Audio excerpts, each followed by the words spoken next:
Sisimulan na sa susunod na taon ang pagbili ng mga mais sa lokal na magsasaka. Alinsunod yan sa direktiba ni Pangulong Ferdinand R. Marcos Jr. na masuportahan ang local farmers ng bansa ayon sa Department of Agriculture. Yan at iba pang mga update ihatid sa atin ni JB Piedragoza. Aabot sa 34 million pesos ang halaga ng mga nasamsam na smuggled agricultural products sa Port of Manila. Batay sa Bureau of Customs o BOC, assorted food items ang itinalang laman ng 6 na container mula sa China, gaya ng kimchi, noodles at manto.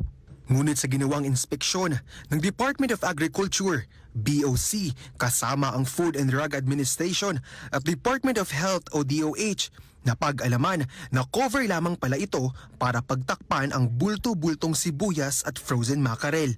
Ayon kay Department of Agriculture Secretary Francisco Chu Laurel, gagawin nila ang lahat ng legal na hakbang upang matiyak na mananagot ang sinumang nasa likod ng illegal smuggling.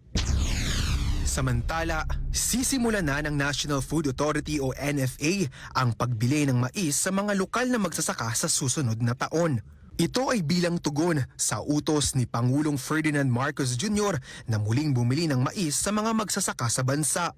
Kaugnay niyan, naglaan na ang Department of Agriculture ng 1 bilyong pisong pondo sa 2026 General Appropriation Act o GAA upang umusad ang Corn Procurement Program sa darating na 2026. Para sa totoong balita sa Bagong Pilipinas, JB Piedragoza, Congress News.